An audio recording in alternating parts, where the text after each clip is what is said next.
नमस्कार प्यारे बच्चों, प्रस्तुत हूँ मैं आपके समक्ष कक्षा 9 की गंगा पुस्तक पाठ 2 लेकर, जिसका शीर्षक है क्या लिखूं।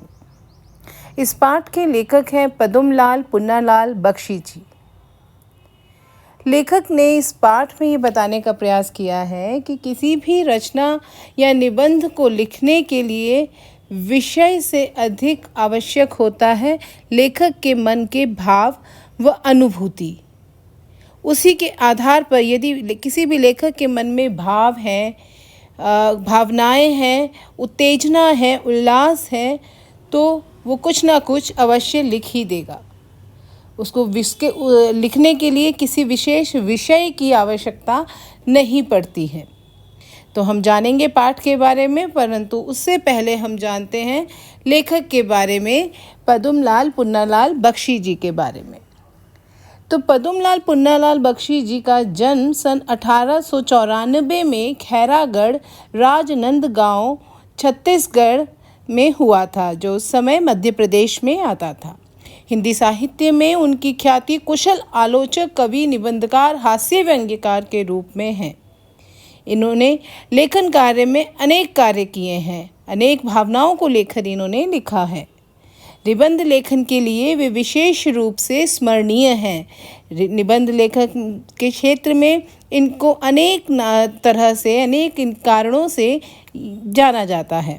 इनकी प्रमुख रचनाएं हैं पंचपात्र, पद्मवन, प्रबंध परिजात, कुछ बिखरे पन्ने, अश्रुदल शतदल, झलमाला त्रिवेणी, विश्व साहित्य, हिंदी कहानी साहित्य, हिंदी साहित्य विमर्श, हिंदी उपन्यास साहित्य आदि। इनमें से कुछ इनके गद्य भाग हैं, कुछ निबंध हैं, कुछ कहानी संग्रह हैं और कुछ काव्य हैं। उन्होंने सरस्वती और छाया पत्रिकाओं का भी संपादन किया है। पद्मलाल पुन्नालाल बख्शी जी ने अपने लेखन में अध्यात्म, समाज सुधार, लोक जीवन को प्रमुखता दी। उन्होंने अपने निबंधों में भारतीय कृषि एवं सामाजिक संबंधों का तार्किक मूल्यांकन और विश्लेषण किया है।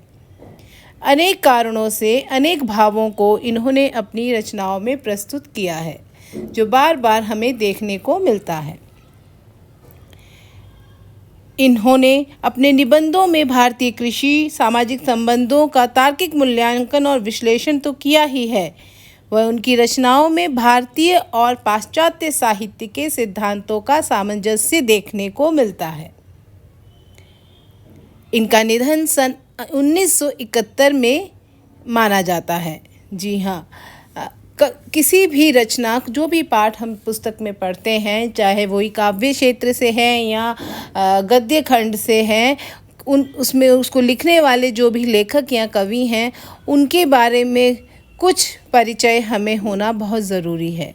जैसे जो भी लेखक है पाठ का या काव्य का जो भी कवि हैं, उनके जन्म स्थान, जन्म तिथि, मृत्यु और उनकी कुछ विशेष रचनाएं, इनके बारे में हमें पता होना आवश्यक है, ज़रूरी है, और इसके बारे में पूछा भी जा सकता है परीक्षा में। तो इसीलिए प्रत्येक पाठ से संबंधित जो भी लेखक है, उसके बारे में ये मुख्य जो चीज़ें हैं आपको याद होना ज़रूरी है। ठीक है, तो अब हम पाठ के सार की तरफ बढ़ते हुए मैं पहले बताना चाहूँगी कि ये जो पाठ है क्या लिखूं, इसमें जो हमारे पुन्नालाल बख्शी जी हैं, उन्होंने इस पाठ के माध्यम से ये बताने का प्रयास किया है कि कोई भी लेखक तब लिखता है जब उसके मन में भाव उत्पन्न होते हैं, वो कुछ ऐसा अनुभव करता है, अनुभूति होती है उसे, और फिर उसको उसके अंदर भावनाएं जागृत हो जाती हैं, तो उसे लिखने से कोई नहीं रोक सकता।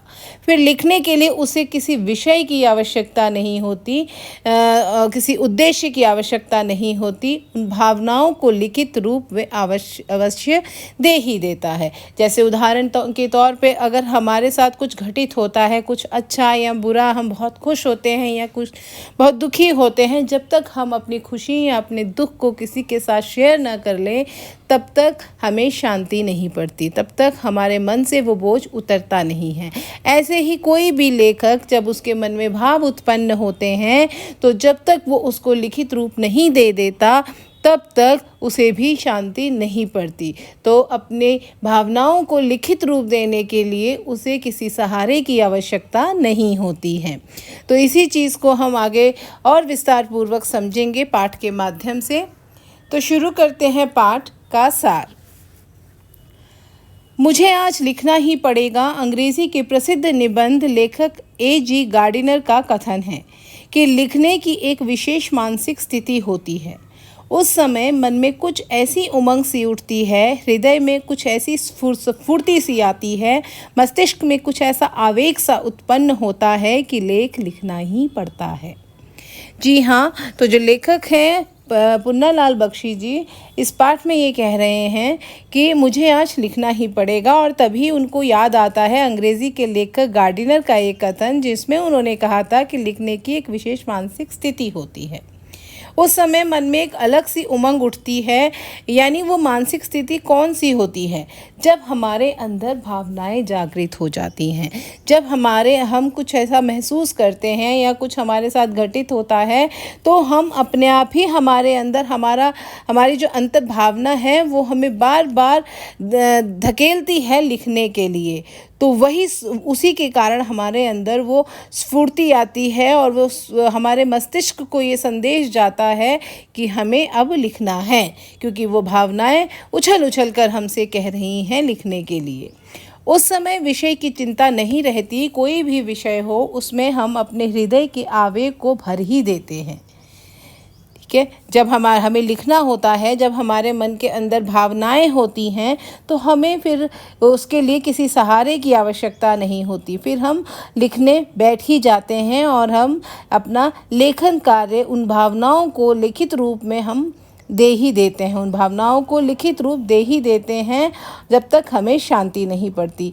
और लिखित रूप देने के लिए हमें विशेष रूप से किसी विषय की आवश्यकता नहीं होती है। जिस प्रकार एक हैट का उदाहरण दिया है यहाँ पर लेखक ने, जैसे हैट टांगने के लिए कोई भी खूंटी काम दे सकती है, इसी तरह अपने मनोभावों को व्यक्त करने के लिए कोई भी विषय उपयुक्त है।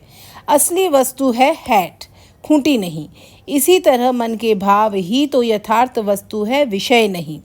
तो फिर इसमें यहाँ पर लेखक कह रहे हैं, हैट का एक उदाहरण लिया है कि जिस प्रकार हम जो हैट पहनते हैं उसको हम कहीं भी टांग सकते हैं, किसी कील पर टांग सकते हैं, किसी खूंटी पर टांग सकते हैं, लेकिन मुख्य वस्तु क्या है? मुख्य वस्तु है हैट। तो इसी प्रकार जब किसी लेखक के मन में भावनाएं होती हैं, भाव उत्पन्न होते हैं और उमंग उत्पन्न होती है उन्हें लिखने की, तो वो किसी भी रूप में उसे लिखित रूप दे ही देता है। उसके लिए उसे किसी विषय की आवश्यकता नहीं होती या कुछ किसी विशेष माहौल की आवश्यकता नहीं होती। उसी प्रकार जैसे हैट को टांगने के लिए किसी विशेष स्थान की आवश्यकता नहीं होती। ठीक है, तो आगे देखिए, गार्डिनर साहब के इस कथन की यथार्थता में मुझे संदेह नहीं, पर मेरे लिए कठिनता यह है कि मैंने उस मानसिक स्थिति का अनुभव ही नहीं किया है जिसमें भाव अपने आप उत्थित हो जाते हैं। मुझे तो सोचना पड़ता है, चिंता करनी पड़ती है, परिश्रम करना पड़ता है।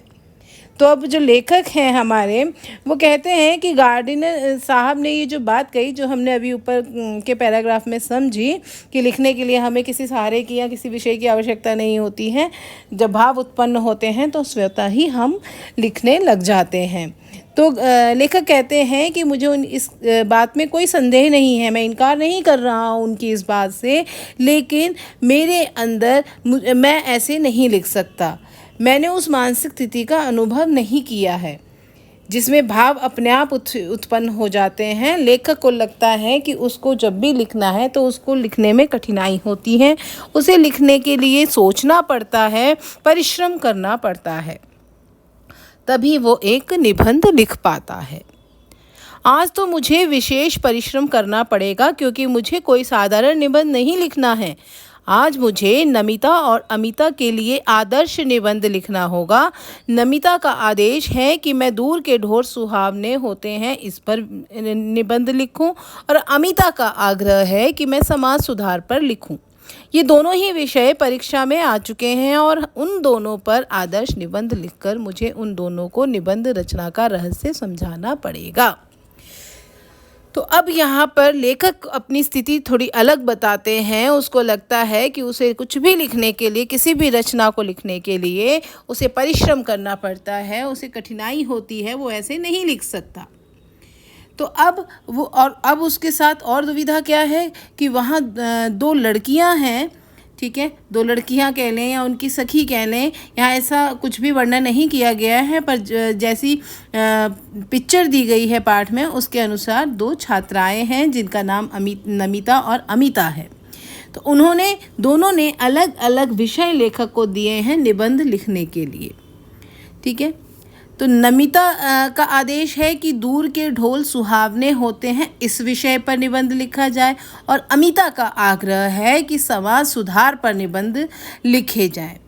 अब ये दोनों ही विषयों पर लेखक को निबंध लिखना है, क्योंकि उन दोनों ने इस दोनों विषयों पर लिखने के लिए कहा है और ये दोनों ही विषय परीक्षा में आ चुके हैं, इसीलिए उसके लिए आदर्श निबंध लिखना भी आवश्यक है। तो अब इस दुविधा में है लेखक। दुविधा क्या है, आगे देखें। दूर के ढोल सुहावने होते हैं, उसको लगता है कि दूर के ढोल सुहावने अवश्य होते हैं, विषय बहुत अच्छा है, पर क्या वे इतने सुहावने होते हैं कि उन पर 5 पेज का निबंध लिखा जा सके। इसी प्रकार जिस समाज सुधार की चर्चा अनादिकाल से लेकर आज तक होती आ रही है और उसके संबंध में बड़े बड़े विज्ञों में भी विरोध है, उसको मैं 5 पेज में कैसे लिख दूँ। अब दुविधा क्या सामने आ गई है कि दोनों ने ये तो लिख दिया कि ये तो दे दिया, दोनों के जो विषय हैं वो दोनों एक दूसरे के बहुत विपरीत हैं। पहला विषय जो है दूर के ढोल सुहावने होते हैं, विषय तो बहुत अच्छा है, लेकिन लेखक को लगता है कि विषय इतना भी विस्तृत नहीं है कि उसके बारे में 5 पेज का निबंध लिखा जा सके। इतना आसान नहीं है उसके बारे में इतना विस्तार पूर्वक लिख पाना कि उसको 5 पेज के निबंध में उसे भरा जा सके, उसके बारे में लिखा जा सके। और वहीं जो दूसरा विषय है समाज सुधार, अब वो समाज सुधार इतना विस्तृत विषय है कि 5 पेज में उसको समेट पाना लेखक के लिए बड़ा ही असंभव सा उसे लग रहा है, क्योंकि उसको लगता है कि अनादिकाल से न जाने कब से इस समाज सुधार के बारे में बातें होती आ रही हैं। अनेक समाज सुधारक हुए हैं जिन्होंने अनेक क्षेत्रों में समाज सुधारक कार्य किए हैं और आज भी वो चल ही रहा है। तो इतने विस्तृत विषय को 5 पेजों में समेट देना कैसे संभव है। तो आप समझ रहे हैं दोनों ही विषय लेखकों को विपरीत से प्रतीत हो रहे हैं कि दूर के ढोल सुहावने होते हैं, इस विषय को 5 पेज में इतना विस्तार पूर्वक कैसे लिखा जाए, और समाज सुधार वाला जो विषय है वो इतना विस्तृत विषय है कि उसको इतने कम पेज में यानी 5 पेज के छोटे से निबंध में कैसे समेटा जाए। अब इस दुविधा में लेखक फंस चुके हैं। अब क्या सोचते हैं, इस प्रकार जिस समाज सुधार की चर्चा अनादिकाल से लेकर आज तक होती आ रही है और उसके संबंध में बड़े बड़े विज्ञों में भी विरोध है, उसको मैं 5 पेज में कैसे लिख दूँ। बहुत परेशान है लेखक। मैंने सोचा कि सबसे पहले निबंध शास्त्र के आचार्यों की सम्मति जान लूँ। पहले यह तो समझ लूँ कि आदर्श निबंध है क्या और वह कैसे लिखा जाता है, तब फिर मैं विषय की चिंता करूँगा। इसलिए मैंने निबंध शास्त्र के कई आचार्यों की रचनाएं देखी। तो अब ये तो दुविधा तो हमने जान ली कि लेखक की दुविधा क्या है, लेकिन अब वो कहते हैं चलो अब ये तो मैं बाद में सोचूंगा कि कैसे लिखना है, लेकिन मैं ये तो जान लूँ कि आदर्श निबंध किस प्रकार लिखा जाता है, उसके अंदर क्या क्या चीज़ें होनी चाहिए, किस तरह से एक अच्छा निबंध लिखा जाना चाहिए। तो ये जानने के लिए उसने निबंध शास्त्र के कई आचार्यों की रचनाएँ देखनी शुरू की। तो अब वो देखते हुए लेखक कह रहे हैं कि एक विद्वान का कथन है कि निबंध छोटा होना चाहिए। छोटा निबंध बड़े की अपेक्षा अधिक अच्छा होता है, क्योंकि बड़े निबंध में रचना की सुंदरता नहीं बनी रह सकती। इस कथन को मान लेने में ही मेरा लाभ है। मुझे छोटा ही निबंध लिखना है, बड़ा नहीं। पर लिखूं कैसे? निबंध शास्त्र के उन्हीं आचार्य महोदय का कथन है कि निबंध के 2 प्रधान अंग हैं। तो अभी जानेंगे हम अंग के बारे में, लेकिन इतना समझ लें कि इसमें लेखक ने क्या समझा।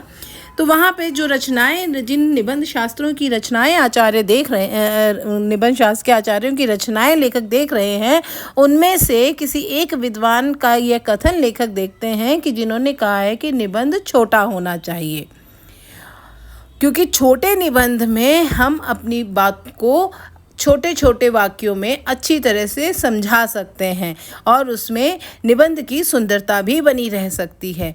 और लेखक भी चाहते, क्योंकि लेखक के सामने 2 निबंध के विषय हैं, इसलिए लेखक भी चाहते हैं कि निबंध छोटा ही लिखा जाए। इसलिए तो अब छोटा लिखा जाए, लेकिन कैसे लिखा जाए, अब इसके बारे में निबंध शास्त्र के उन्हीं आचार्य महोदय के कथन के बारे में पढ़ते हैं जिसमें उन्होंने निबंध के 2 प्रधान अंग बताए हैं। वो 2 प्रधान अंग कौन से हैं? सामग्री और शैली। पहले तो मुझे सामग्री एकत्र करनी होगी, विचार समूह संचित करना होगा, इसके लिए मुझे मनन करना चाहिए। यह तो सच है कि जिसने जिस विषय को अच्छा अध्ययन किया है उसके मस्तिष्क में उस विषय के विचार आते हैं, पर यह कौन जानता था कि दूर के ढोल सुहावने पर भी निबंध लिखने की आवश्यकता होगी।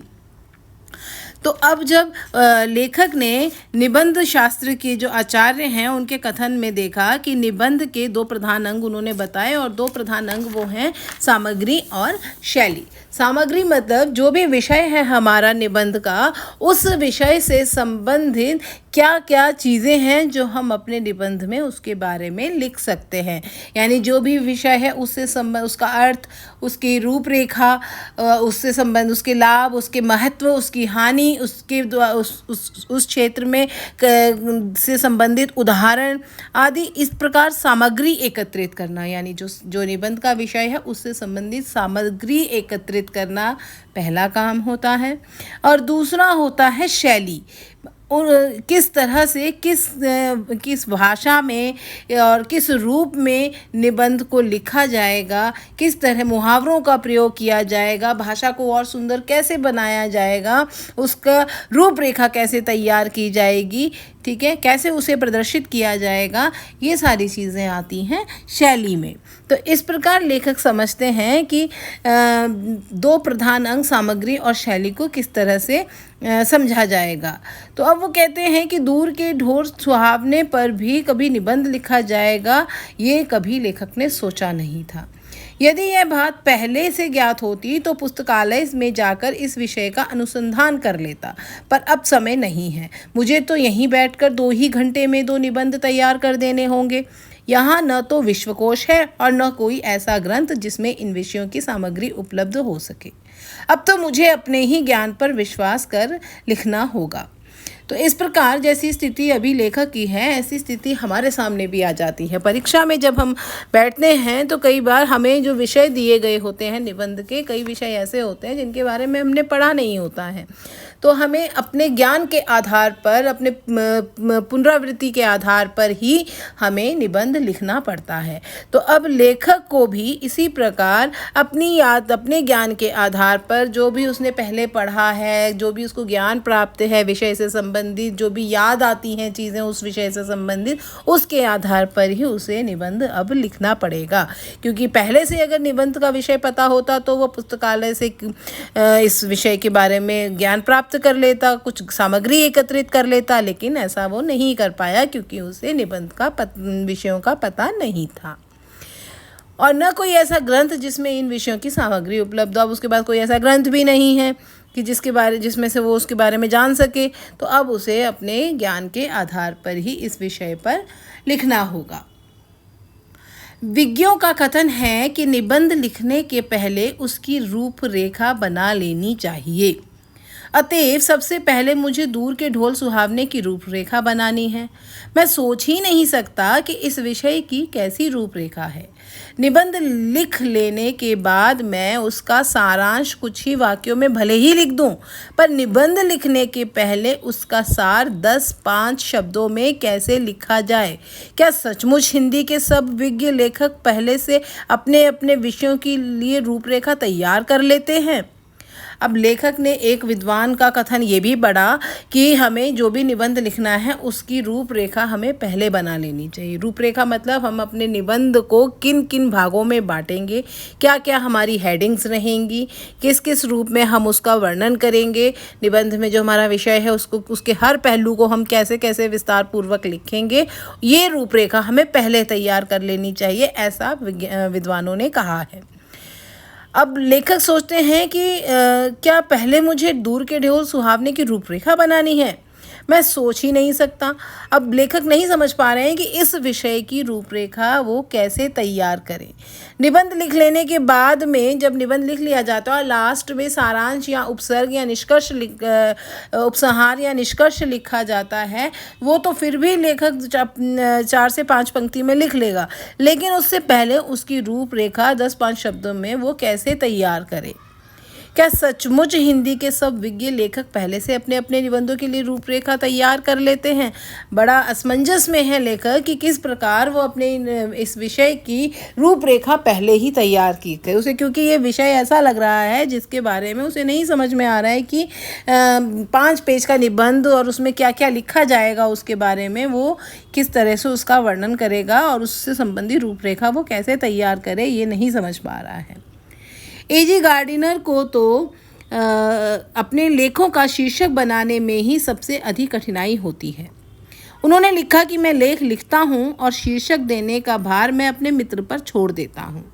उन्होंने यह भी लिखा है कि शेक्सपियर को भी नाटक लिखने में उतनी कठिनाई न हुई होगी जितनी कठिनाई नाटकों के नामकरण में हुई होगी। तभी तो घबराकर नाम न रख सकने के कारण उन्होंने अपने एक नाटक का नाम रखा जैसा तुम चाहो। इसलिए मुझसे तो रूपरेखा तैयार नहीं होगी। अब क्योंकि लेखक से अपने दूर के ढोल सुहावने हैं, इस विषय की रूपरेखा तैयार करना लेखक को बड़ा कठिन लग रहा है और उससे ऐसा लग रहा है कि वो रूपरेखा तैयार नहीं कर पा रहा है, तब उसे एजी गार्डिनर के बारे में याद आता है कि उन्होंने भी अपने लेख का शीर्षक बनाने में उन्हें बड़ी कठिनाई होती थी। वो लेख तो लिख देते थे, निबंध तो लिख देते थे, लेकिन उन निबंध को अलग अलग उसकी हेडिंग्स देना, उसको अलग अलग शीर्षक में बांधना उनके लिए बड़ा कठिन होता था। ऐसे ही शेक्सपियर का उदाहरण भी लेते हैं कि शेक्सपियर को इतनी कठिनाई नाटक लिखने में नहीं होती थी, लेकिन उस नाटक को लिखने के बाद उसका शीर्षक यानी उसको एक नाम देना उनके लिए बड़ा कठिन था। और यही कारण है कि एक नाटक था शेक्सपियर का जिसका नाम उन्होंने लिख दिया था जैसा तुम चाहो, क्योंकि शायद उन्हें भी लेखक की तरह उसको अलग अलग खंडों में बांटकर उनका विशेष नाम देना कठिन लगता था। तो इसलिए लेखक को लगता है कि मैं अकेला नहीं हूँ जिसको रूपरेखा तैयार करने में कठिनाई होती थी। बड़े बड़े महान विद्वान हुए हैं एजी गार्डिनर और शेक्सपियर जैसे लोग, जिनको अपने लेखन को किसी विषय में बांधना, किसी शीर्षक में बांधने में कठिनाई हुई होगी। अब मुझे शैली निश्चित करनी है। ठीक है, सामग्री के बारे में तो अब कर लिया उन्होंने, समझ लिया कि 2 प्रधान अंग बताए गए थे, सामग्री और शैली। सामग्री के बारे में उन्होंने देख लिया कि मैं लिख लूँगा, रूपरेखा तैयार करना मेरे बस की बात नहीं है। तो वह आ जाते हैं शैली की तरफ। अब मुझे शैली निश्चित करनी है। आचार्य महोदय का कथन है कि भाषा में प्रवाह होना चाहिए, इसके लिए वाक्य छोटे छोटे हों पर एक दूसरे से संबंध। यह तो बिल्कुल ठीक है, मैं छोटे छोटे वाक्य अच्छी तरह लिख सकता हूँ, पर मैं हूँ मास्टर। अपने विद्वता का प्रदर्शन करने के लिए, अपना गौरव स्थापित करने के लिए ये आवश्यक है कि वाक्य कम से कम आधे पृष्ठ में तो समाप्त हों। तो अब क्या है, अब शैली लिखने के लिए क्या ध्यान देना पड़ेगा, यहाँ बताते हैं। किसी भी निबंध या किसी भी रचना की शैली के लिए आवश्यक है, बड़े बड़े आचार्य महोदय ने भी कहा है कि भाषा का एक प्रवाह होना चाहिए, सरल भाषा का प्रयोग होना चाहिए और वाक्य छोटे छोटे होने चाहिए और सभी वाक्य एक दूसरे से संबंधित होने चाहिए, तभी एक अच्छा लेख तैयार होता है। अब लेखक कहते हैं कि मैं छोटे छोटे वाक्य अच्छी तरह लिख सकता हूँ, पर वो मास्टर हैं, लेखक एक अध्यापक भी हैं और अपनी विद्वता का प्रदर्शन करने के लिए कि वो एक विद्वान हैं, अब विद्यार्थियों में और एक मास्टर में कुछ तो अंतर होगा। तो लेखक को लगता है कि मैं वही अंतर दर्शाने के लिए, अपना गौरव स्थापित करने के लिए ये आवश्यक है कि अपने वाक्य को मैं कम से कम आधे पृष्ठ में तो समाप्त करूं। बाण भट्ट ने कादम्बरी में ऐसे ही वाक्य लिखे हैं। ठीक है, बाण भट्ट एक बड़े लेखक हैं, उन्होंने अपनी रचना कादम्बरी में भी इसी प्रकार के वाक्य लिखे थे। वाक्यों में अस्पष्टता भी चाहिए, क्योंकि यह अस्पष्टता या दुर्बोधता गांभीर्य ला देती है। कई बार क्या होता है, जब भाषा के साथ थोड़ी सी कठिन भाषा का प्रयोग होता है, लेकिन उसके अंदर भाव गंभीर छिपे हुए होते हैं, तो वहाँ पर साधारण रूप में पढ़ने में वो वाक्य थोड़े अस्पष्ट दिखाई देते हैं। लेकिन जब हम उनके आंतरिक अर्थ को समझते हैं, तब हम उनके अंदर छिपे हुए अर्थों को समझ पाते हैं। तो ऐसे ही वाक्यों की बात कर रहा है लेखक कि एक मास्टर होने के नाते मुझे इस प्रकार की भाषा का भी प्रयोग करना चाहिए। इसलिए संस्कृत के प्रसिद्ध कवि श्री हर्ष ने जानबूझकर अपने काव्य में ऐसी गुत्थियां डाल दी हैं जो अज्ञों से न सुलझ सके, और सेनापति ने भी अपनी कविता दुर्बोध कर दी है। तभी तो अलंकारों, मुहावरों, लोकोक्तियों का समावेश भी निबंधों के लिए आवश्यक बताया जाता है। तब क्या किया जाए? अब क्या है कि पहले तो बात की गई कि शैली में भाषा का प्रवाह होना चाहिए, छोटे छोटे वाक्यों का प्रयोग करना चाहिए, तो ये सारी चीज़ें तो ठीक थी। लेकिन जब वो कहते हैं कि मैं मास्टर हूँ तो मुझे इस प्रकार के वाक्यों का प्रयोग करना चाहिए जो कम से कम आधे पृष्ठ में आए और वो पता चले कि किसी मास्टर के द्वारा, किसी विद्वान के द्वारा लिखे गए हैं। तो उदाहरण लेते हैं, यहाँ पे बाण भट्ट की कादम्बरी की रचना के बारे में भी यहाँ पे उदाहरण लिया है। वहीं कवि श्री हर्ष की काव्य का भी उदाहरण लिया है कि किस प्रकार उन्होंने अपने काव्य में इस प्रकार की गुत्थियाँ डाली थी, इस प्रकार की भाषा का प्रयोग किया गया था कि जिस आधार की इतने आसानी से उसके अर्थ समझ में नहीं आते हैं। उसे समझने के लिए उनके काव्यों को, कवि के जीवन को समझना पड़ता है, तब जाके उसमें छिपे हुए भाव समझ में आ पाते हैं। और इसीलिए अब निबंध में भी अलंकारों और मुहावरों के साथ साथ लोकोक्तियों का भी समावेश है। यानी निबंध की शैली में भाषा के साथ, वाक्यों के साथ और अलंकारों, मुहावरों, लोकोक्तियों आदि का भी प्रयोग किया जाता है, जिससे निबंध जो है वो और अधिक, निबंध की भाषा और अधिक सुंदर बन सके। तो निबंध को लिखने के अलग अलग रूप यहाँ पर लेखक को समझ में आ रहे हैं। अब वो और दुविधा में पड़ जाता है कि अब वो निबंध को कैसा रूप दे, कैसे रूपरेखा तैयार करे, कैसे उसकी शैली निश्चित करे। आगे बढ़ते हैं। अंग्रेजी के निबंधकारों में एक दूसरी ही पद्धति को अपनाया है। उनके निबंध इन आचार्यों की कसौटी पर भले ही खरे सिद्ध न हों, पर अंग्रेजी साहित्य में उनका मान अवश्य है। उस पद्धति के जन्मदाता मॉन्टेन समझे जाते हैं। तो यहाँ अभी तक बात हो रही थी बड़े बड़े हिंदी साहित्यकारों की जिन्होंने निबंध लिखा है, लेकिन अब यहाँ पर अंग्रेज़ी भाषा के निबंधकारों की लेखक बात करते हैं कि वो कहते हैं कि उन अंग्रेज़ी जो भाषा के निबंधकार हैं उन्होंने अलग अलग पद्धति को, एक अलग पद्धति को अपनाया। उन्होंने निबंध का रूप ही अलग कर दिया है।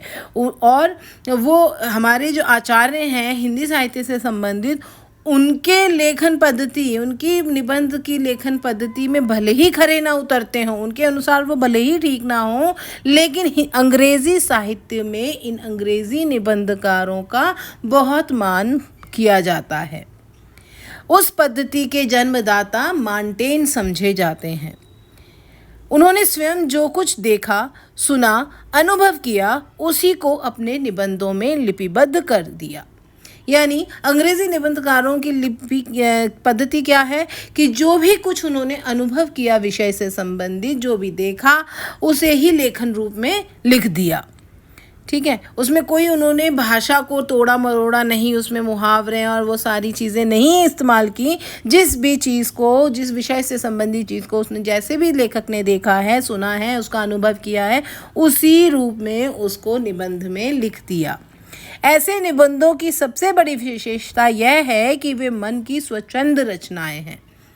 तो ये जो अंग्रेज़ी रचनाकारों की, अंग्रेज़ी निबंधकारों के जो निबंध हैं, जिसमें इस प्रकार उन्होंने अपने मन के भावों को स्वतः ही प्रस्तुत कर दिया है, तो यही इनकी तो इस प्रकार अंग्रेज़ी निबंधकारों ने जिस प्रकार की रचनाएं की, उन रचनाओं की विशेषता मानी जाती है कि उन रचनाओं को मन की स्वच्छंद रचनाएं कहा जाता है।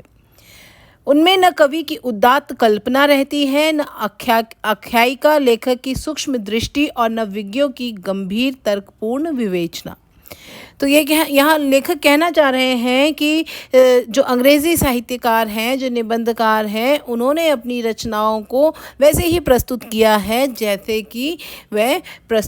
जैसे उन्होंने उसका अनुभव किया है, वैसे ही उन्होंने उसी भाषा में उसको, साधारण भाषा में, जिससे पढ़ने वाले आराम से समझ सकें बिना किसी दुविधा के, उसको प्रस्तुत किया है। और यही उनके लेखन की विशेषताएं मानी जाती हैं, ना कि उन्होंने अपनी भाषाओं में हिंदी साहित्यकारों की, निबंधकारों की तरह उसको मुहावरों या अलंकारों में बदला नहीं है, उसके अर्थ को अस्पष्ट नहीं किया है, बल्कि अपने अर्थ को उसी प्रकार समझाने का प्रयत्न किया है जैसे उन्होंने प्रस्तुत किया है, जैसे उन्होंने उसका अनुभव किया है। तो इसीलिए अंग्रेज़ी साहित्यकारों की, निबंधकारों की ये जो विशेषता है, ये लेखक इसलिए बता रहे हैं कि उनके अनुकूल, लेखक के अनुकूल ये जो विशेषता है उन्हें सही लग रही है, क्योंकि वो भी ऐसी ही कुछ रचना करना चाहते हैं। उनमें लेखक की सच्ची अनुभूति रहती है, उनमें उसके सच्चे भावों की सच्ची अभिव्यक्ति होती है। तो अंग्रेज़ी निबंधकारों की जो रचनाएं हैं उसमें सच्चे भावों की सच्ची अभिव्यक्ति दिखाई देती है, उसमें उन्हें उल्लास दिखाई देता है। ये निबंध तो उस मानसिक स्थिति में लिखे जाते हैं जिसमें न ज्ञान की गरिमा रहती है और न कल्पना की महिमा, जिसमें जीवन का गौरव भूलकर हम अपने में ही लीन हो जाते हैं, जिसमें हम संसार को अपनी ही दृष्टि से देखते हैं और अपने ही भाव से ग्रहण करते हैं। तब इस पद्धति का अनुसरण कर मैं भी क्यों न निबंध लिखूं, पर मुझे तो 2 निबंध लिखने होंगे। अब जब लेखक को अंग्रेज़ी निबंधकारों के बारे में ये पता चलता है, उनके बारे में वो जानकारी एकत्रित करते हैं कि वो किस प्रकार निबंध लिखते हैं, और उसको स्वच्छंद रचना कहा जाता है, और उसमें सच्ची अभिव्यक्ति होती है, उनमें उल्लास होता है, अपने मन के भावों को, अपनी कल्पना की महिमा नहीं होती है, बल्कि गौरव को भूलकर वो उसमें लीन होकर लिखते हैं, अपनी मन के भावों को प्रस्तुत कर देते हैं, जैसे उन्होंने उस घटना को बिल्कुल वैसे ही शब्दों में उतार दिया हो। तो अब लेखक को लगता है क्यों ना मैं भी ऐसा ही निबंध लिखूं, क्यों मैं उसको भाषा के जाल में या शैली को इतना उलझा दूं कि बच्चे उसे समझ भी ना पाएं। तो मैं भी क्यों ना अंग्रेज़ी निबंधकारों की तरह उन्हीं की पद्धति को अपनाऊं। पर अब वो क्या सोचते हैं लेखक कि मुझे तो 2 निबंध लिखने हैं। कौन कौन से 2 निबंध लिखने थे? दूर के ढोल सुहावने होते हैं, और दूसरा विषय था समाज सुधार। तभी उन्हें अमीर खुसरो की कहानी याद आती है। कहते हैं कि मुझे अमीर खुसरो की एक कहानी याद आई। एक बार प्यास लगने पर वे एक कुएं के पास पहुँचे। वहाँ 4 औरतें पानी भर रही थीं। पानी मांगने पर पहले उनमें से एक ने खीर पर कविता सुनाने की इच्छा प्रकट की, दूसरी ने चरखे पर, तीसरी ने कुत्ते पर, और चौथी ने ढोल पर। अब 4 महिलाएं थीं, चारों महिलाओं ने अलग अलग विषय पर कविता सुनाने की बात कही। तब वो उसको पानी पिलाएंगी। कौन कौन सी थी? उनमें से एक ने खीर पर, दूसरी ने चरखे पर, तीसरी ने कुत्ते पर, और चौथी ने ढोल पर अमीर खुसरो भी जाने माने थे, प्रतिभावान थे। उन्होंने एक ही पद्य में चारों की इच्छाओं की पूर्ति कर दी। यानी एक ही पद गाया, एक ही पद सुनाया, जिसमें चारों ने जो मांग की थी, चारों की मांग को पूरा कर दिया। क्या कहा उन्होंने? खीर पकाई जतन से, चरखा दिया चला, आया कुत्ता खा गया, तू बैठी ढोल बजा। मतलब बड़े जतन से खीर पकाई और चरखा भी चलाती चली गई, और उस चरखा चलाते समय कहीं से कुत्ता आया और खीर खा गया, और जो उसकी सखी है वो केवल ढोल बजाती रह गई। तो यानी इस एक पद में उन्होंने चारों की इच्छाओं की पूर्ति कर दी। अब ये सुनकर, ये जानकर, ये कहानी जब लेखक को याद आती है, तो लेखक क्या कहते हैं? मुझ में खुसरो की प्रतिभा नहीं है, पर उनकी इस पद्धति को स्वीकार करने से मेरी कठिनाई आधी रह जाती है। यानी समझ गए आप कि लेखक के मन में क्या विचार आया हो। तो इस प्रकार लेखक ने ये निर्णय किया कि वह भी ऐसे ही निबंध की रचना करेगा जिसमें दोनों विषयों का समावेश करेगा। दूर के ढोल सुहावने होते हैं क्योंकि उनकी कर्कशता दूर तक नहीं पहुंचती। जब ढोल के पास बैठे हुए लोगों के कान के पर्दे फटते रहते हैं, तब दूर किसी नदी के तट पर संध्या समय किसी दूसरे के कान में वही शब्द मधुरता का संचार कर देते हैं। ढोल के उन्हीं शब्दों को सुनकर वह अपने हृदय में किसी के विवाह उत्सव का चित्र अंकित कर लेता है। कोलाहल से पूर्ण घर में के एक कोने में बैठी हुई किसी लज्जाशील नववधू की कल्पना वह अपने मन में कर लेता है। उस नववधू के प्रेम, उल्लास, संकोच, आशंका और विषाद से युक्त हृदय के कंपन ढोल की कर्कश ध्वनि को मधुर बना देता है। सच तो यह है कि ढोल की ध्वनि के साथ आनंद का कलरव, उत्साह का प्रमोद और प्रेम का संगीत, ये तीनों मिले रहते हैं। तभी उसकी कर्कशता समीपस्थ लोगों को भी कटु नहीं प्रतीत होती और दूरस्थ लोगों के लिए तो वह अत्यंत मधुर बन जाती है।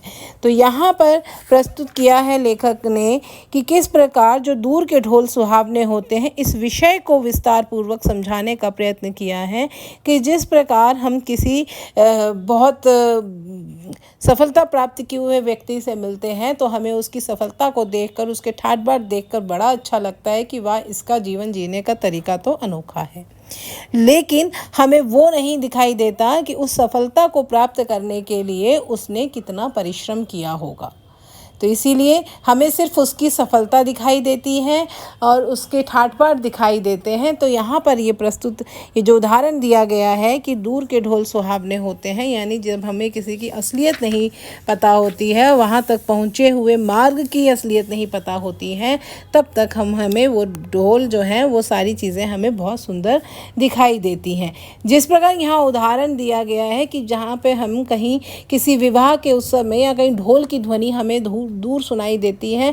हालांकि ढोल की ध्वनि जो है वो बहुत तेज़ होती है, लेकिन हमें ये पता है कि वो जो ढोल की ध्वनि है वो किसी उत्सव में बजाई जाती है, किसी खुशी के मौके पर बजाई जाती है, तो वो हमारे अंदर एक नया उल्लास पैदा करती है, खुशी का भाव पैदा कर देती है।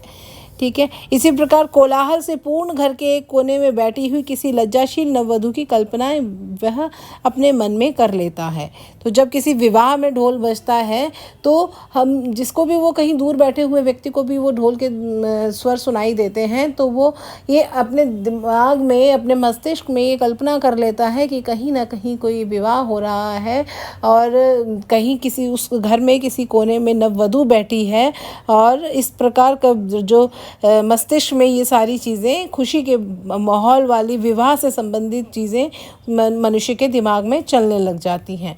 उस नववधू के प्रेम, उल्लास, संकोच, आशंका और विषाद से युक्त हृदय कंपन ढोल की कर्कश ध्वनि को भी मधुर बना देता है। यानी वो इतनी तेज़ ध्वनि जो है ढोल की, उसको भी वो भी अच्छी लगने लगती है, वो भी मधुर लगने लगती है। सच तो यह है कि ढोल की ध्वनि के साथ आनंद का कलरव है, उत्सव का प्रमोद है और प्रेम का संगीत है। ये तीनों मिलते हैं तभी उसकी कर्कशता जो है, यानी उसकी जो ज़ोर से बजने वाली, जो हमारे कानों को पीड़ा दे सकती हैं, वो कर्कशता भी समाप्त हो जाती है और वो कटु लगने की जगह हमें अच्छी लगने लगती है, मधुर लगने लगती है। तो लेखक कहते हैं कि यह बात सच है कि दूर रहने से हमें यथार्थता की कठोरता का अनुभव नहीं होता। यही कारण है कि जो तरुण संसार के जीवन संग्राम से दूर हैं, उन्हें संसार का चित्र बड़ा ही मनमोहक प्रतीत होता है। जो वृद्ध हो गए हैं, जो अपनी बाल्यावस्था और तरुणावस्था से दूर हट आए हैं, उन्हें अपनी अतीत काल की स्मृति बड़ी सुखद लगती है। ठीक है। तो जब दूर रहते हैं या हमें जिस चीज़ के बारे में पता नहीं होता और उसके सिर्फ अच्छे पक्ष को, उसके जो पॉजिटिव साइड है, सिर्फ वही जब हमें दिखाई देती है तो हमें वो सारी चीज़ें बहुत अच्छी लगती हैं। लेकिन वहाँ तक उस चीज़ को प्राप्त करने में जो कठिनाई होती है, वो आज की पीढ़ी को नहीं दिखाई देती। इसीलिए उनके लिए ये बात बिल्कुल सटीक बैठती है कि दूर के ढोल सुहावने होते हैं।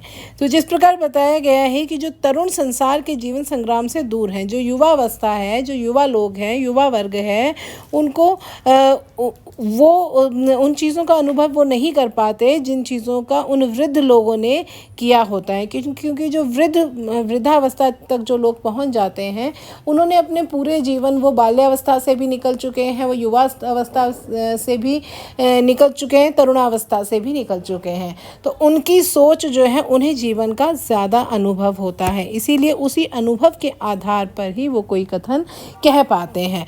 और तरुण जो लोग होते हैं, युवा जो वर्ग होता है, उनका अनुभव अभी नया नया होता है। वो उस अवस्था में उन्होंने बस कदम ही रखा हुआ होता है। तो उनकी सोच उनकी वृद्ध लोगों से अलग होती है। ठीक है। जो वृद्ध हो गए हैं, जो अपनी बाल्यावस्था और तरुणावस्था से दूर हट आए हैं, उन्हें अपने अतीत काल की स्मृति बड़ी सुखद लगती है। ठीक है। वो अपनी पुरानी चीज़ों को याद करते हैं और उनको याद करके खुश होते हैं। वे अतीत का ही स्वप्न देखते हैं। तरुणों के लिए जैसे भविष्य उज्जवल होता है, वैसे ही वृद्धों के लिए अतीत। क्योंकि तरुणों के लिए जो भविष्य है, जो युवा वर्ग के लिए आने वाला भविष्य है, जो वृद्ध लोगों के लिए वो अतीत बन चुका है। यानी जो वृद्ध लोग हैं वो जीवन जी चुके हैं। इसलिए अपने भूतकाल को याद कर कर, अपने अतीत को याद कर कर ही वो खुश होते हैं। और जो युवा वर्ग है, वो अपने भविष्य को बनाने में अपनी पूरा परिश्रम करते हैं और उसके सपने देखते हैं। तो इस प्रकार तरुण क्रांति के समर्थक होते हैं और वृद्ध अतीत गौरव के संरक्षक। इन्हीं दोनों के कारण वर्तमान सदैव शुभ रहता है और उसी से वर्तमान काल सदैव सुधारों का काल बना रहता है। तो इस प्रकार जो तरुण लोग होते हैं, जो युवा वर्ग हैं, वो अपने वर्तमान को अच्छा बनाने के लिए अनेकों प्रयास करते हैं। जो चीज़ें उन्हें गलत लगती हैं, उनको दूर करने का प्रयास करते हैं, उनको सही करने का प्रयास करते हैं, आंदोलन का रूप ले लेते हैं। वो चीज़ें कभी कभी आंदोलन का रूप ले लेती हैं और उसको अपने अनुकूल बनाते हैं। क्योंकि समय के साथ साथ परिस्थितियां बदलती हैं, लोगों की मांग बदलती है और उसी ज़रूरी नहीं है कि जो वृद्ध लोगों ने जिस प्रकार का जीवन जिया है, जिसमें वो खुश रहे हों, वही जीवन जो आज का युवा वर्ग है उनको भी सही लगे। हो सकता है कि उनको उसमें कुछ परिवर्तन की आवश्यकता हो और उसी परिवर्तन के लिए वे संघर्ष करते हैं। उसी परिवर्तन के लिए संघर्ष रूपी क्रांति वो लाने का प्रयास करते हैं। ठीक है। आगे देखें, मनुष्य जाति के इतिहास में कोई ऐसा काल ही नहीं हुआ जब सुधारों की आवश्यकता न हुई हो। तभी तो आज तक कितने ही सुधारक हो गए हैं, पर सुधारों का अंत कब हुआ है? भारत के इतिहास में बुद्ध देव, महावीर स्वामी, नागार्जुन, शंकराचार्य, कबीर, नानक, राजा राम मोहन राय, स्वामी दयानंद और महात्मा गांधी में ही सुधारकों की गणना समाप्त नहीं होती। जी हाँ, अब यहाँ पर लेखक विचार कर रहे हैं अपने निबंध के दूसरे विषय, जिसका नाम था समाज सुधार। तो इसमें लेखक कहते हैं कि ऐसा कोई काल नहीं रहा। अगर हम अतीत के समय को याद करें और हम ये याद करें कि ऐसा कोई काल ही नहीं हुआ है जहाँ पर सुधार की आवश्यकता नहीं हुई हो। क्योंकि परिस्थितियाँ बदलती रहती हैं समय के साथ साथ, और परिस्थिति के अनुसार समाज की मांग भी बदलती रहती है। ये ज़रूरी नहीं है कि अतीत में लोग जिस तरह से जीवन जी रहे थे, उसके आने वाली पीढ़ी भी उसी तरह से जीवन जीना पसंद करे। उनको कुछ आवश्यकता होती है सुधार की, कुछ परिवर्तन की, और उसी परिवर्तन के लिए जो संघर्ष करते हैं, जो आगे बढ़ते हैं, वही समाज सुधारक कहलाते हैं। उदाहरण के तौर पर आपने अपने किताबों में पढ़ा होगा कि पुराने समय में बाल विवाह, सती प्रथा जैसी और न जाने कितनी सारी प्रथाएं थी जो उससे पहले वाली पीढ़ी ऐसे ही अपनाती जा रही थी। लेकिन फिर एक समय आया, राजा राम मोहन राय जैसे लोग थे और अनेक समाज सुधारक थे, जिन्होंने, स्वामी दयानंद सरस्वती थे, जिन्होंने इन कुप्रथाओं के खिलाफ आवाज़ उठाई। ऐसे समाज सुधारकों के प्रयासों की वजह से फिर ऐसी कुप्रथाओं का अंत हुआ और फिर नई जो युवा वर्ग था, जो तरुण वर्ग था, उनको एक नया जीवन, एक नई प्रकार की जीवन शैली जीने को मिली। तो इस प्रकार चाहे कोई भी काल रहा हो, हर काल में समाज सुधारक भी बनते रहे हैं, आगे सामने आते रहे हैं। ठीक है, चाहे वो दयानंद सरस्वती हो, चाहे वो बुद्ध देव हो, चाहे कबीर हो, चाहे नानक हो, चाहे स्वामी दयानंद सरस्वती हो, या फिर हमारे महात्मा गांधी हो। समाज सुधारकों की अगर गिनती की जाए तो वो अनगिनत है। अनेक समाज सुधारक आज तक हो चुके हैं और आगे भी होते रहेंगे।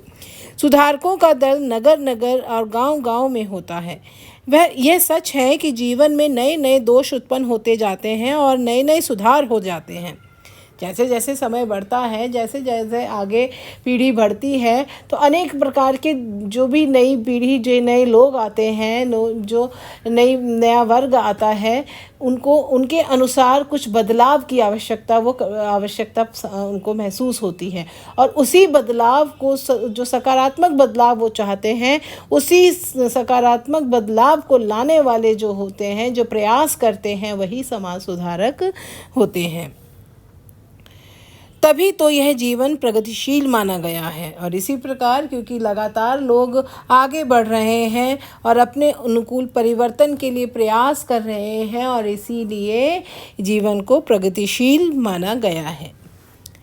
हिंदी में प्रगतिशील साहित्य का निर्माण हो रहा है। उसके निर्माता यह समझ रहे हैं कि उनके साहित्य में भविष्य का गौरव निहित है, पर कुछ ही समय के बाद उनका यह साहित्य भी अतीत का स्मारक हो जाएगा। और आज तो तरुण हैं, वही वृद्ध होकर अतीत के गौरव का स्वप्न देखेंगे। उनके स्थान पर तरुणों का फिर दूसरा दल आ जाएगा जो भविष्य का स्वप्न देखेगा। दोनों के ही स्वप्न सुखद होते हैं, क्योंकि दूर के ढोल सुहावने होते हैं। तो इस प्रकार कि जिस प्रकार प्रगतिशील साहित्य का निर्माण हो रहा है, हिंदी में भी प्रगतिशील साहित्य का निर्माण हुआ है। अनेक लेखकों ने, अनेक काव्य में प्रगतिशील साहित्य की रचना हमें देखने को मिलती है। तो उसका कारण यही है क्योंकि ये समाज का नियम है कि समाज परिवर्तन चाहता है। जो भी नया वर्ग सामने आता है, उसको समाज में कोई नए परिवर्तन की आवश्यकता वो महसूस करता है, और उसी परिवर्तन को लाने के लिए एक नया वर्ग उत्पन्न होता है, जिसे समाज सुधारक का नाम दे दिया जाता है। और जब यही वर्ग आगे वृद्धावस्था में पहुंच जाता है, तो वो अपने अतीत की स्मृतियों को याद करके सुख प्राप्त करते हैं, और फिर जो नया वर्ग निकल कर आता है, वो और कोई परिवर्तन की उम्मीद करता है, और उस परिवर्तन के लिए प्रयास करने वाला फिर एक नया समाज सुधारक वर्ग सामने निकल कर आता है। और इसी प्रकार जिस प्रकार पीढ़ी आगे दर पीढ़ी बढ़ती चली जाती है, वृद्ध लोग अपने अतीत को याद करके खुश होते हैं, और जो युवावस्था वाले लोग हैं, जो तरुण लोग हैं, वो अपने भविष्य को उज्जवल बनाने का प्रयास करने के रूप में खुश होते हैं। और इसीलिए कहा जाता है कि दूर के ढोल सुहावने होते हैं। तो इस प्रकार ये पाठ यहाँ पर समाप्त हुआ। अगर कोई पंक्ति या अगर कोई भाग पाठ का आपको समझ में न आया हो, तो आप कमेंट बॉक्स में पूछ सकते हैं, और अपने जो भी आपको कन्फ्यूज़न है उसे क्लियर कर सकते हैं। मैं आपके प्रश्नों के उत्तर अवश्य दूंगी। बाय बाय, धन्यवाद।